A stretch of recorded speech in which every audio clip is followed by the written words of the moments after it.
Control the center, and you can control the game. We may have heard that it's important to control the center and develop our pieces as close to the center as possible, but what exactly does this mean? The center squares are e4, d4, d5, and e5. A popular, as well as strong opening move for white is to play e4.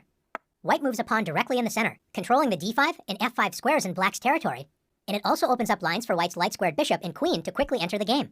A good response for black is to play the same move, e5. By controlling the center, both sides prevent enemy pawns from entering their territory. If white tries to force two pawns in the center with d4, threatening black's pawn on e5, it's important for black to break up white's pawn center with e takes d4. When white's dreams of taking over the center with pawns have been shattered, so black should not have any serious problems in the opening. Is the center really that important to control? What happens if black wants to move pawns on the edge of the board, such as a6? Pawn moves are important when they can control key squares, especially in the center, and when they open up lines for pieces to enter the game. This move does not control an important central square, and it only allows the rook to move to a7, not exactly improving black's position. Since black does not want to control the important center, don't be shy. Let's take the center for ourselves with d4. White's pawn duo control key squares in black's camp, c5, d5, e5, and f5, making it difficult for black to activate pieces on these squares. If black continues to make meaningless pawn moves such as h6, black has no central control, and besides the pawns, only 4 pieces can move. The knights, which were already able to move at the start of the game, and each rook only has 1 square. Not a good start to the game for black. White's pieces, on the other hand, enjoy great freedom. White's queen and 2 bishops enjoy open lines, and white's knights are ready to jump into the game with a move like knight f3. What happens if black wakes up from a deep sleep and decides to start developing pieces toward the center with knight to c6?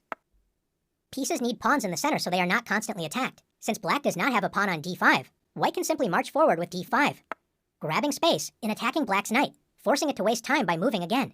Black should admit the mistake and retreat the knight, but instead decides to move the knight to the edge of the board with knight a5. Most pieces do not like being on the edge of the board, and the knight is especially weak as it only controls 4 squares. Compare this to white's knight on f3. It controls 8 total squares, twice as many squares as black's knight on a5 controls. More importantly, black's knight doesn't have any safe squares, so white can attack this poorly placed piece with b4. If black does nothing, white will simply win a piece. So after knight c4, black's knight has already moved 3 times, and white can now develop a piece and win the knight with bishop takes c4.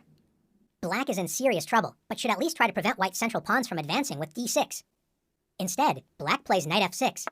Knights love to be close to the center of the board, but you have to prevent enemy pawns from attacking them. Since black has not controlled the center with pawns, how can white gain space and attack black's knight? That's right, once again by advancing a center pawn with e5. Black should once again retreat the knight, admitting another mistake, but decides to lunge forward with knight g4. Notice most of black's escape squares are controlled by pawns. Even black's pawn on h6 prevents a potential knight retreat. How can white win more material? If you found h3, nice work.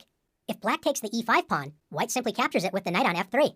If black plays knight takes f2, at least grabbing a pawn before losing the knight, white should not be afraid to move the king. Let's win material with king takes f2. By controlling the center with pawns and actively developing pieces toward the center, white took advantage of black's careless play and is simply up 2 pieces with an excellent position.